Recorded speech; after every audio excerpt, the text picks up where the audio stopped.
ആ നല്ല മസിലുകൾ. ഈ ജിംനി ക്ഷേത്രത്തിൽ സ്ഥിരമായി പോകാറുണ്ടോ? അങ്ങടെ അമർത്തി തടകണ്ട രാജാക്കണ്ണേ, നീ ഞങ്ങളുടെ അടിമയല്ലേ? ഇത് കഴിഞ്ഞിട്ട് പറയുകയാണല്ലോ. ഇനി മുതൽ ഇവന്റെ പേര് രാജാക്കണ്ണെന്നല്ല, അടിമക്കണ്ണെന്നാണ്.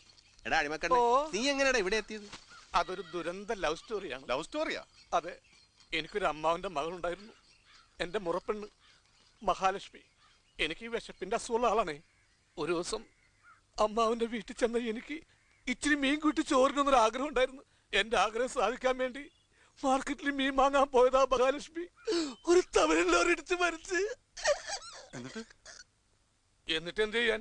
അമ്മാവന്റെ വീട്ടിൽ കുറച്ച് ഉണക്കമീൻ ഉണ്ടായിരുന്നു, അതുകൊണ്ട് ചോറിന്ന് ഞാൻ അഡ്ജസ്റ്റ് ചെയ്തു. പക്ഷെ മഹാലക്ഷ്മിയുടെ മരണത്തോടു കൂടി അമ്മാവൻ തളർന്ന് കിടപ്പിലായി. അതോടെ ആ കുടുംബത്തിന്റെ ചുമതല മുഴുവൻ എന്റെ ഈ തോളിലായി. അതെനിക്കിഷ്ടമില്ല. അന്ന് രാത്രി അമ്മാവന്റെ പെട്ടിലെ കാശടിച്ച് ഞാൻ സ്ഥലം വിട്ടു. ഞാൻ തെറ്റാണോ? എന്തോ എങ്ങനെയാ നമ്മുടെ ആ തേവാത്തി? ചുമ്മാതെ അറിയാൻ വേണ്ടി ചോദിച്ചാണ്. തേവാര മകളെ കാണാനൊക്കെ നല്ല ഭംഗിയാണ്, പക്ഷെ അവളുടെ കയ്യിലൊരു വൃത്തികെട്ട സ്വഭാവം. വൃത്തികെട്ട സ്വഭാവം? ആരെങ്കിലും അവളെ കുളിക്കോട് തുളിഞ്ഞു നോക്കിയാ മൊഹടിച്ച് പൊട്ടിക്കൊന്നേ. ഒരു ദിവസം എനിക്ക് ഇട്ടിട്ട് കിണ്ണിട്ടിട്ടേ എന്റെ മറുക തെറിച്ചു പോയതാണ്. ഇത് ഞാൻ ഒരു ഉണക്ക മുന്തിരി വെച്ച് അഡ്ജസ്റ്റ് ചെയ്തേക്കണേന്ന്. എന്നൊരു കാര്യം ചെയ്യ്, ഇപ്പുറത്തൊരു കശുവണ്ടി പരിപ്പ് ചൊട്ടിച്ചു നോക്ക്. അതൊക്കെ ഭയങ്കര ബോറായിരിക്കും. അതെടുത്ത് മാറ്റടാ. ഉണക്കമുന്തിരി കളയാൻ അപ്പന്റെ അടുത്ത് ഞാൻ കൊടുത്തയച്ച വീടിന്റെ ഡോക്യുമെന്ററി കിട്ടിയല്ലേ? നിങ്ങളോടൊക്കെ എങ്ങനെയാ നന്ദി പറയേണ്ടതെന്ന്.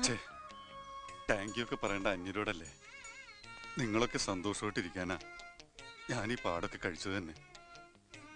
ഒന്ന് ചിരിച്ചേ, ചിരിക്കുന്നേ. മതി, എന്നും കുട്ടിയുടെ മുഖത്ത് ഇമ്ലേച്ചത കണ്ടാ മതി.